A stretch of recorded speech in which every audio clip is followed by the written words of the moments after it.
បងប្អូនទស្សនិកជនសួស្តីបងប្អូនម្ដងទៀតហើយហ្នឹងយើងអត់មានព្រឹត្តិការណ៍អីទីម៉ោងអីទេយើងដើរលេងទេសភាពពេលព្រឹកម៉ោង11 ទៅចកាលេងជិះម៉ូតូទៅចកាលេងមួយកូនខ្ញុំហ្នឹងណាហើយនេះយើងមើលទេសភាពជុំវិញខ្លះដប់ព្រៃពងអាភ្លៀងក្រោយភ្លៀងរួចទៅរួចអត់ទេនេះភ្លៀងហុកចឹងទៅរួចអត់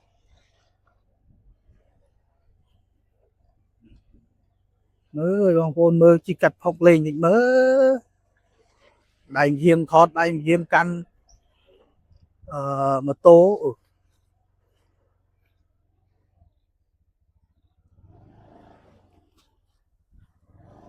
តចង់អេកុំហុក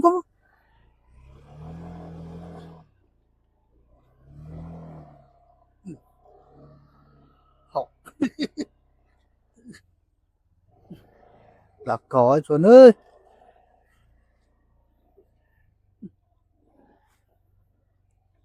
តែគេមកវិញអត់ថតទេអានេះថតផុកពោះដល់កបងប្អូនដៃចំកូនឈឺ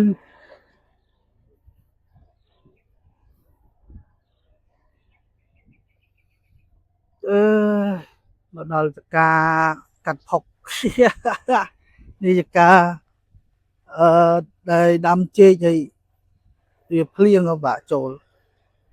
ឥឡូវយើងចូលលេងកើតហើយយើងឈប់ត្រឹមផ្លូវនេះប៉ណ្ណឹងអូយើងមើលគេដាំ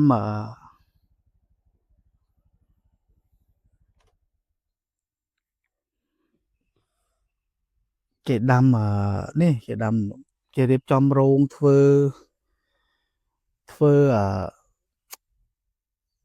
ដាក់រោងដាំជីដាំជីណា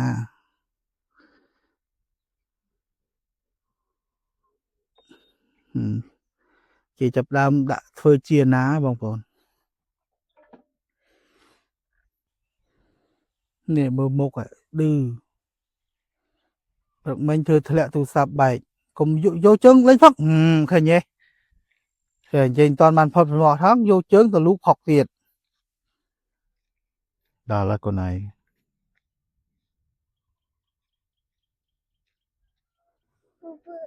នេះខ្ញុំនៅលើផ្លូវអូចូលមកយ៉ាប់បើកម៉ូតូមិញឡើងភ្លៀងវាដក់ទឹកតែបន្តិចប៉ុន្តែដៃខ្ញុំមកជាហៀងកាន់ទូរស័ព្ទផងហើយដៃកាន់ចង្កូតម៉ូតូផងដល់ចឹងពិបាកកូនមើលមុខកូនឌឺណាស់ទេយើងហោះហើយនៅខាងក្រៅខ្ញុំនេះគឺជាការប៉ាខ្ញុំហ្នឹងចេកដាំចេកអូចេញស្ទងបដើនេះចេញផ្លែបដើចេញស្ទងបើគេលួចគេនៅនេះអត់បានទេណាគេលួចគ្រប់យ៉ាងបងប្អូនណាសម្រាប់ស្ទងមើលចេញទៅបាន3ស្និតគេកាច់យកបាត់នៅនេះដូចមិនទេសបោគេឃើញរបស់អីវាលអញ្ចឹងវាថាដាំតតែយើងដាក់លបងនៅផ្ទះអីដាក់លបងពាត់អញ្ចឹងទេគេបេះអស់មើលឲ្យទៅយោងបងប្អូនឃើញទៅចេញបាន2ស្ទងឥឡូវគេកាច់បាត់អ្នកទៅធ្វើដំណើរតាមផ្លូវហ្នឹងឃើញកាច់យកទៅបាត់ទៅហើយយើងធ្វើអត់មានលបងទោះបីមានលបងក៏វ៉ាដែរហើយនោះគេហៅអង្គាដីអញ្ចឹងគេកាច់បដើអញ្ចឹងក៏ខ្ញុំមានវីដេអូប៉ុណ្ណឹងហើយពេលទេសភាពស្មើហ្នឹងគឺវាអាប់តិចហើយដោយសារមេឃវាភ្លៀងបងអរភ្លៀងអញ្ចឹងវីដេអូសង្ឃឹមបងប្អូនកดចុចfollow អ្នកមួយហើយអរគុណច្រើនជួបគ្នាវីដេអូក្រោយៗទេសភាពស្អាតបាយបាយអរគុណច្រើន